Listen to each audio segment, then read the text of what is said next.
That should be good enough.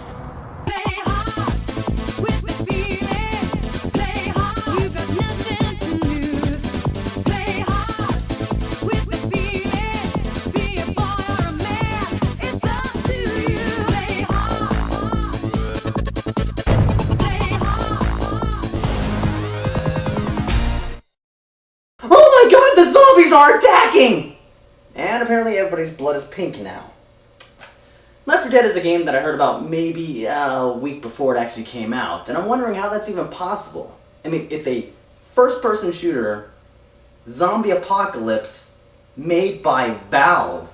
I think we have a winner on our hands. I wonder if it has more zombies than Dead Rising. Left 4 Dead is about, I don't know, you got me on this one. All that is known is this is 2 weeks into the zombie apocalypse. It seems that Valve has gone out of its way to not explain things. You would think that the intro animation is some sort of exposition, but no, that's actually a video tutorial. And that's fine, I guess. The point is, you got some guns, you got some ammunition, you got a point A, you got a point B, you got a bunch of zombies in between, you got 4 players to choose from, and you got the human instinct to survive, and go! So let's take a look at the game in the same order that I looked at it. Naturally, I went to single player first because I don't have any friends, but whoever said that I wanted any. You get to choose 1 of 4 players, but as to which one you pick, it doesn't matter because the gameplay doesn't change one bit. You're still 4 people against the world. Of zombies, that is. I chose Zoe because I felt really bad about the way that I treated Sheva Olimar. I did everything except for tell her to iron my shirt. Getting back to the gameplay, it's nothing terribly special. There are zombies in your crosshair, do the math. Also, your pistol never runs out of ammunition, so you're never forced into CQC. Interspersed into the madness are the special infected, which gives me the mental image of a zombie in a wheelchair. Their attacks range from puking on you to flat out being Gene Simmons. There's the smoker, the hunter, the boomer, the witch, and the tyrant, or tank, whatever, take your pick. These guys, and gal, take a little more skill and bullets to take down. So if these non-special zombies are so dispensable, why are they even in the game? Well, hundreds of them will find you and they will run at you. This is known as the Horde. From time to time, I like to step back and appreciate just how intense this gameplay is, until I realize, oh shit, I actually have to fight these guys. And even when just one zombie starts punching and kicking you, you yourself start to move like you were in a wheelchair. And thus we see the need for 4 people. There are 4 campaigns, each with 5 levels. And even though it matches GoldenEye in the number of levels, to me it is genuinely unfulfilling. You are unrelentingly doing the same thing, just in different locales. At times I wonder why I'm even playing because the 3 other computer-controlled characters are so much better than me. After a while, I start to feel useless. And trust me, I've worked in construction before. I know what it feels like to be useless. Sheesh, central processing unit, more like steal my sunshine unit. Now, the genius idea of an AI director has been jammed down my throat, but I don't get it, and moreover, I've never actually seen it in action. Sure, the hordes will appear at different times, the wheelchair-bound zombies can change locations, but a game that's difficulty is scaled based upon how well you're doing means it's impossible to be good at the game. And it's especially disturbing if the game has no ending. By this time, the lack of a story is really starting to bother me. Now, you don't have to remind me of my hypocrisy, because I'm well aware of it. I, a person who loves the Matrix trilogy, is complaining about the lack of a story? I love them so much, I own the trilogy 3 times! I'm really not sure where I stand on this, because a couple months ago I was watching some hentai on RedTube and got pissed off because the plot was completely stupid. And then I remembered, oh yeah, I'm watching hentai. 4. I actually own the trilogy 4 times. I forgot that I bought it on Blu-ray. I understand the decision to make all the characters perform the same, because that ensures the character selection is perfectly balanced. But since the characters are so different, why couldn't they have special abilities? Like, the woman could heal people quicker, and the black guy could run faster. Whoa, sexist and racist in one sentence. I'm quite the bigot. Super bigot number 1. Since I never felt like I was accomplishing anything, pretty soon I just defaulted to achievement hunting. Complete a campaign with only pistols? Done. Light the witch on fire? Done.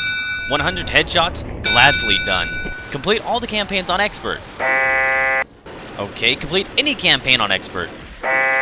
Well, they are definitely challenging and require some good strategies. My only strategy had been, act like the Infector or like the Borg from Star Trek First Contact and run past them. It had limited success. That's when I turned to Pixelated Yeti for some help. That's PollyJ711 on YouTube. I don't know about you, but when I hear Pixelated Yeti, I think of Umaro from Final Fantasy III. He helped by showing me how to get a few more. Oddly enough, they all involve killing your partners. If you want to kill the tank alone, how else are you going to stop them? And if you want to get through an entire campaign without healing yourself, shoot them in the face and take their pain pills. And after all that, if you revive them 50 times, you get another achievement. After all of this complaining, I have to say that there's one thing that I really liked about these stages. They actually look like real places. They said this is an airport, and I believe them. I know this isn't a selling point, but I've been pissed off ever since I played Doom. Excuse me, John Carmack, how is this supposed to be a hangar? Does this look anything like downtown? But of course, this level is barrels of fun. Looking back, I'd have to say that the fun of Left 4 Dead ran out well before the stages did.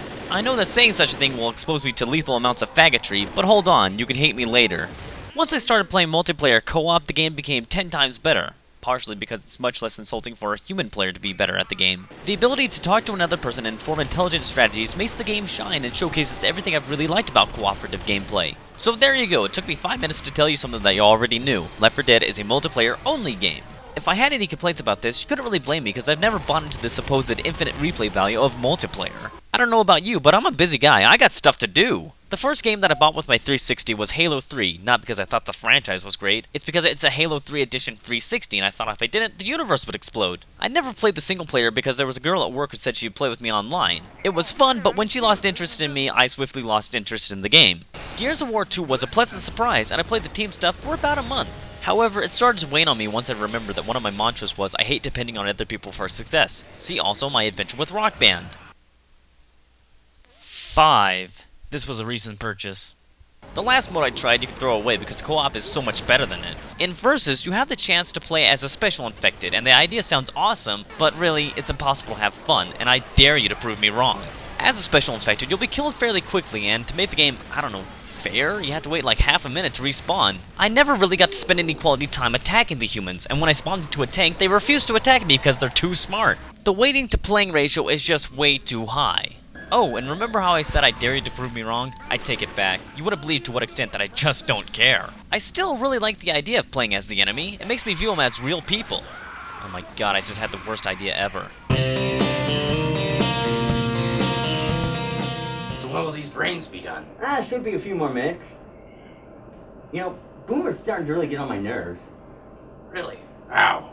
He never cleans up after himself, and he makes the house smell really bad, and there's one other thing that really bothers me. Oh, hey, Boomer. Well, at least his acne is cleared up. You know, I've always considered us a closely knit group. I mean, I think Hunter's my best friend. But Boomer? I just don't get him. Honestly, I've tried looking past Boomer's unclean habits. But now all of our carpets are stained. Have you tried cleaning carpets with these hands? I really think we should kick him out, but we're running out of housemates.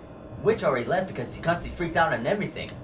Just last week I had to talk through a crisis. I don't know. I just walked outside and there was something above me that was huge and on fire. Oh, I think it was gonna fall on me. Okay, Witch, that's the sun. And as you already know, Tank is dead. Yeah, Melvin's a star power. Just killed Tank. How'd you come all by yourself? Caught him on the crapper. Why aren't you killing us? I'm lonely.